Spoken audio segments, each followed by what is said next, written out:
El Holocausto. Capítulo 1. Los orígenes del odio. Episodio 1. El ascenso del odio. Ese invierno, un hombre ascendía al poder. Adolf Hitler, líder del Partido Nacional Socialista, era nombrado canciller de Alemania. La nación, herida por la derrota de 1918 y azotada por la miseria de la crisis, encontró en él una promesa de redención.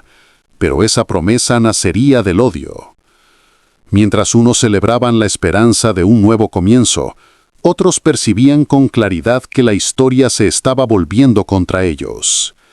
El odio, que durante años había sido un susurro, se convirtió en norma visible. El antisemitismo dejó de ser retórica para volverse parte de la vida diaria.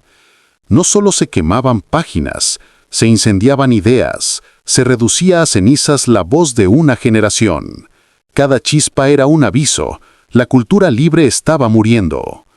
El pueblo lo vitoreaba, entregado, sin sospechar que aquel pacto de fervor sellaba un futuro de sombras. El fuego que devoraba libros pronto buscaría cuerpos. La persecución ya no sería un rumor, se convertiría en ley. Episodio 2. Las leyes del odio.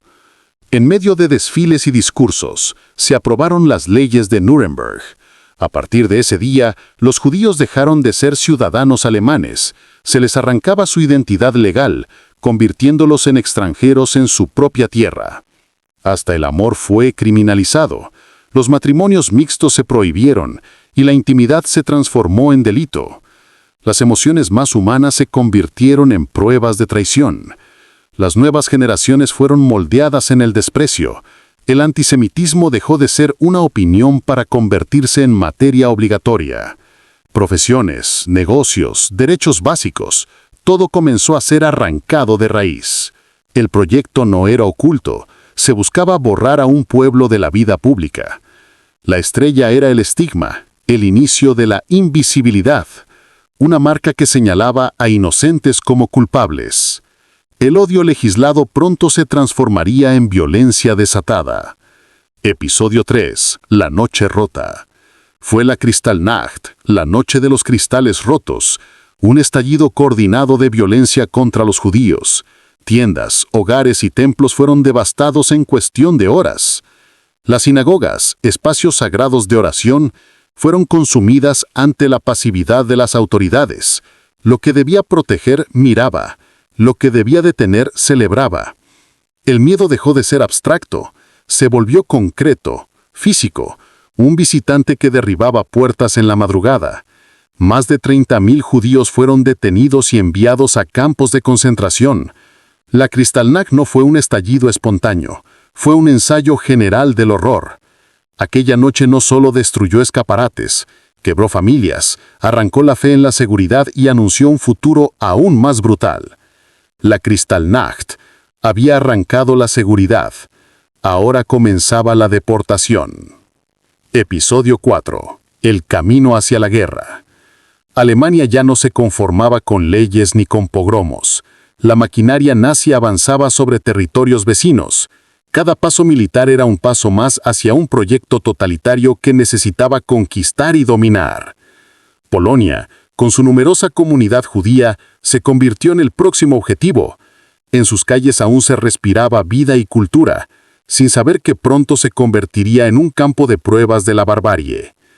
El 1 de septiembre de 1939, Alemania invadió a Polonia. Era el inicio oficial de la Segunda Guerra Mundial.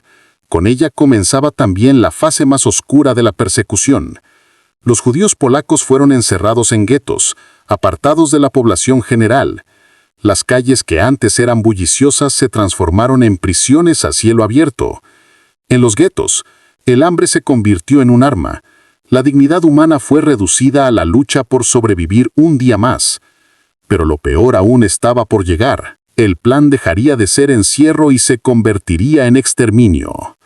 Episodio 5. El proyecto oscuro. La conferencia de Wannsee. En aquella sala se discutió con frialdad burocrática lo que llamaron la solución final. Millones de vidas reducidas a estadísticas, a números en un plan. El lenguaje se disfrazaba de tecnicismo. Lo que se planeaba era el asesinato industrial de un pueblo entero. Los trenes se convirtieron en símbolos del horror. Cada partida era un viaje sin regreso hacia un destino desconocido para los pasajeros, pero calculado con precisión por sus verdugos. El gueto ya no bastaba. Ahora la maquinaria nazi se perfeccionaba en campos diseñados para asesinar a gran escala. El crimen dejaba de ser improvisado y se volvía sistemático. El genocidio se ponía en marcha ante la indiferencia de gran parte del mundo. La pregunta que flotaba en el aire era aterradora. ¿Cómo detener a un monstruo que parecía imparable? Capítulo 2. El infierno en la tierra. Episodio 6. La maquinaria de la muerte. Auschwitz no era solo un campo. Era una máquina perfectamente diseñada para despojar, humillar y asesinar. En segundos, el destino quedaba sellado. Un gesto mínimo decidía quién viviría unas semanas más y quién moriría ese mismo día. La vida en el campo era una lenta agonía. Hambre, frío, enfermedades.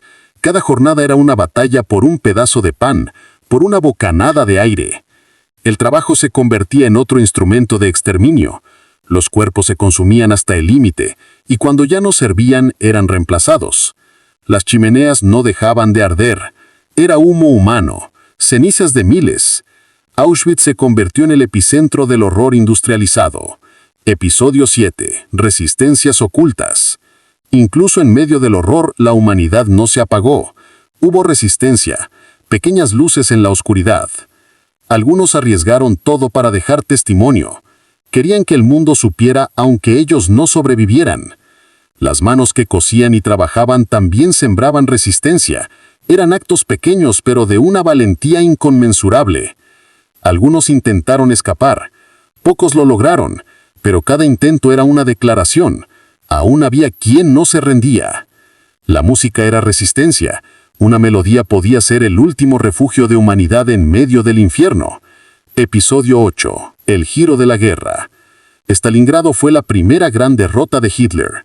El mito de la invencibilidad alemana se quebraba. El Reich empezaba a tambalearse. Pero mientras caían bombas, los campos seguían funcionando con precisión macabra. Fue una rebelión desesperada, un grito contra la condena. Aunque aplastada, demostró que incluso en las ruinas había dignidad. El mundo empezaba a saber, pero las respuestas eran tardías, insuficientes. El silencio aún costaba vidas. El fin parecía posible, pero Hitler no planeaba rendirse. El horror aún tenía capítulos que escribir. Episodio 9. El colapso del Reich. La guerra alcanzaba el corazón de Alemania. Las ciudades eran roscombros. El pueblo sufría el precio de la ambición de su líder. Con la derrota inminente, los nazis aumentaron el ritmo del exterminio. Querían borrar pruebas, destruir vidas antes de perder el control. Cuando los campos fueron evacuados, comenzaron las marchas de la muerte. Era la última crueldad, un castigo final para quienes aún respiraban. El hombre que había prometido 1000 años de imperio no sobrevivió ni a 12. Su fin fue tan oscuro como su legado. Los sobrevivientes emergieron de la oscuridad. El mundo al verlos comprendió demasiado tarde la magnitud del horror. Episodio 10. El eco del silencio. Por primera vez el mundo juzgaba a quienes planearon un genocidio.